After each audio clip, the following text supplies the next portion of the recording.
So power generation, we talked about both of the facilities generate a certain amount of power. And to give you kind of an idea of what that would look like, in 2016, the hydro generation powered about 270 homes, the equivalent to power that many homes in the city. We can talk about kilowatt hours, but I think when we think about it in terms of how many houses would be powered by hydro.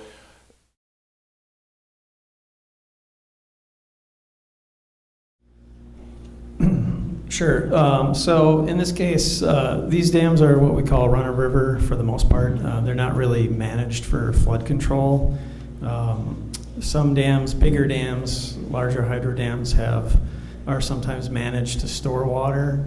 So if spring runoff is coming, they might draw the dam down so that water is stored in the impoundment, which lessens flooding downstream up to a certain point. In this case, the impoundments are, partially filled with sediment, and there's limited ability to draw these dams down quickly, and so they're not really managed for that. To really understand how that works, if you want to go home tonight and experiment, you can plug up your bathtub and turn the water on, and then when the bathtub fills up, you'll find, if you can measure it with a bucket or something, that the amount of water coming over the top of your bathtub onto the floor is the same amount of water that's coming out of the faucet. So I would encourage all of you to go home and try that tonight.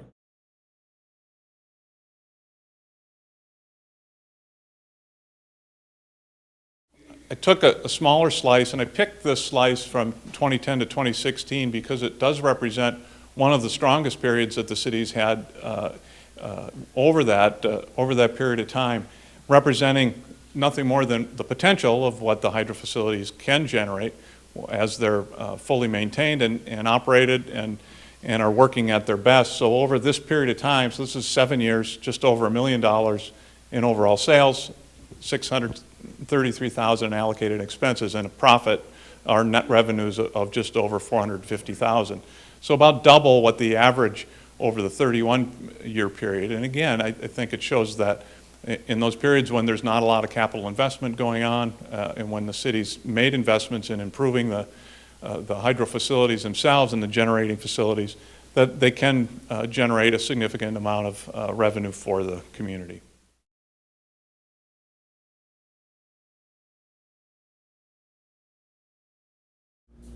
Remove an impoundment and you return it to the river system, it can also have an impact on economics and the tax roll, such as people who feel that they have shoreline property, all of a sudden their shoreline changes dramatically in its location when you return something to the river corridor. Economics can also come into play when you factor in tourism, and that can be both a negative and a positive.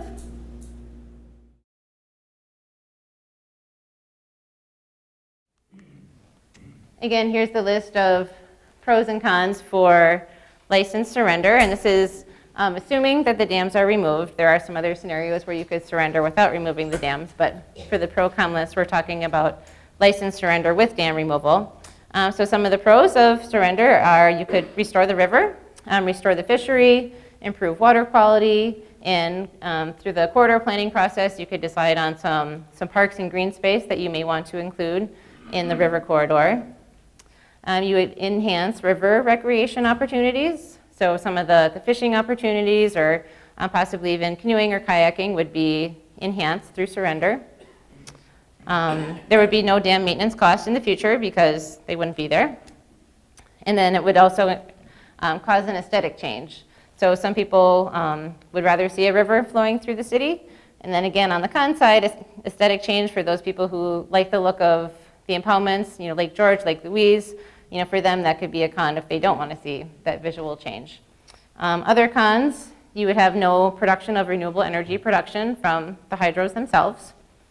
You would also, there's obviously cost associated with dam removal and restoration.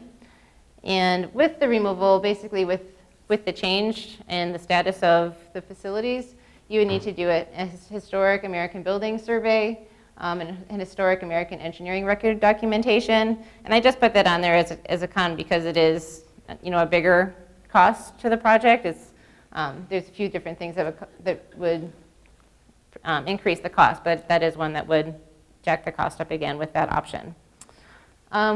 With removal, you would have sediment release, so we would very carefully need to think about how you're going to manage the sediment once the dams are removed. And the city would need to address stormwater runoff. Again, the reservoirs are used a bit for stormwater for the city, so if that was not the case, we'd need to review and look at other options for that.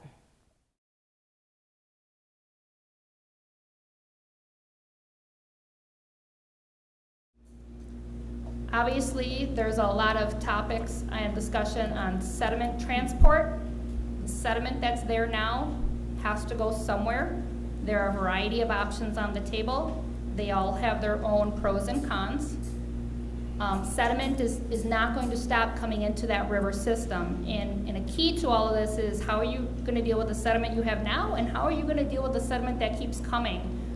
Depending upon, is it a municipal source, is it an ag source, is it a runoff source of some sort, or is it just part of the natural riverine system? Rivers are meant to have an ebb and flow to them, and they move back and forth.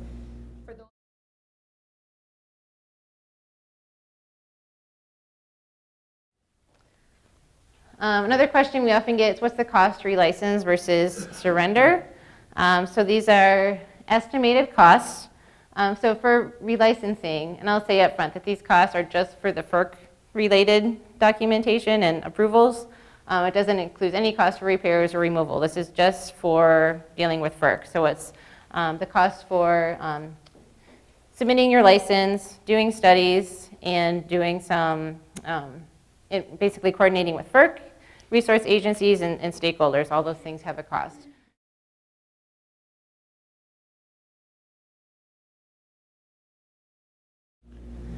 If their decision is to remove one or both of the dams, I think it's important to know that the DNR is going to be in the shadows and by your side the entire time, assisting with practices to reduce environmental impact, the regulations and how they apply to the project. And in this case, it could be state regulations and federal regulations. So it's important to understand the difference between a state-regulated dam and a federally regulated dam. When you have a federally regulated dam, you are going to be dealing with federal and state regulations.